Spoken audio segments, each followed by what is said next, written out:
bahan yang seperti ini akan saya buang, karena walaupun di program itu membutuhkan waktu yang sangat lama. Saya akan sortir bahan-bahan yang akan saya program selanjutnya.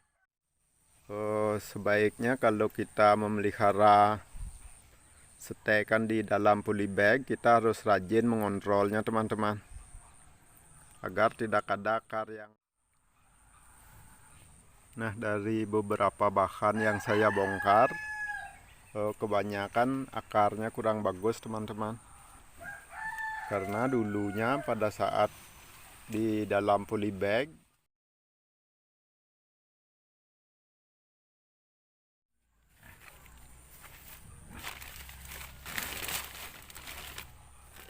Halo sobat bonsai dimanapun berada. Pada video kali ini saya akan mengajak teman-teman untuk menyeleksi beberapa bahan bonsai yang saya tanam dulu teman-teman.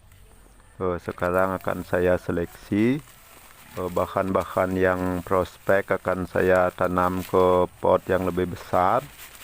Sedangkan bahan-bahan yang kurang bagus akan saya buang teman-teman. Karena walaupun kita program lebih lanjut, itu akan memerlukan waktu yang sangat lama teman-teman. Oke, mari ikuti proses selengkapnya.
Nah, dari beberapa bahan yang saya bongkar, kebanyakan akarnya kurang bagus teman-teman, karena dulunya pada saat di dalam polybag ada yang tembus ke tanah seperti ini contohnya, maka hanya akar yang tembus ke tanah itu yang membesar, sedangkan akar-akar yang lain kecil seperti ini teman-teman. Itulah sebabnya kenapa akarnya kurang bagus. Akar-akar yang tembus ke tanah seperti ini membesar, kita harus pangkas teman-teman, agar kedepannya akarnya seimbang. Nah, beberapa bahan yang kurang bagus akan saya buang teman-teman, karena percuma juga kita pelihara, kedepannya hasilnya kurang bagus. Untuk yang ini akan saya tanam ke pot yang lebih besar agar perkembangannya lebih cepat. Ada juga bahan yang lain teman-teman. Mungkin untuk yang ini akan saya tanam juga teman-teman. Ini juga ada akar yang besar yang saya potong, karena dulunya pada saat masih di polybag itu tembus ke tanah. Itulah penyebabnya akarnya kurang bagus teman-teman. Ini adalah hasil dari budidaya stek. Kita buang akar-akar yang menuju ke bawah, kita pangkas agar konsentrasi pertumbuhan akarnya menyamping. Sebaiknya kalau kita memelihara stekan di dalam polybag, kita harus rajin mengontrolnya teman-teman, agar tidak ada akar yang ke tanah terlalu membesar sehingga mengalahkan akar-akar yang menyamping. Saya akan tunjukkan bagaimana contoh akar-akar yang tembus ke tanah. Nah, ini salah satu contohnya teman-teman. Ada akar yang dominan yang tembus ke tanah seperti ini, maka pertumbuhannya sangat pesat, sedangkan akar yang lain kalah teman-teman. Bahan yang seperti ini akan saya buang, karena walaupun diprogram itu membutuhkan waktu yang sangat lama. Saya akan sortir bahan-bahan yang akan saya program selanjutnya. Nah, ini juga ada lagi contohnya teman-teman. Seperti inilah kondisinya kalau akarnya tembus ke tanah. Hanya salah satu yang membesar, sedangkan yang lain mentok teman-teman.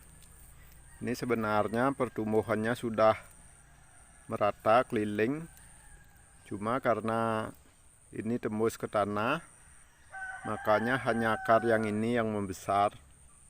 Jadi kalau teman-teman memelihara stekan di dalam polybag, usahakan mengontrol perakarannya teman-teman, agar tidak ada yang tembus ke tanah, biar tidak seperti ini hasilnya. Nah, ini adalah beberapa contoh akar yang pernah tembus ke tanah teman-teman. Tembus di polybag ke tanah, makanya akarnya kurang bagus. Walaupun hasil dari stek ataupun cangkok, kalau kita biarkan tembus ke tanah, pasti hasilnya seperti ini teman-teman. Tidak mau merata pertumbuhannya.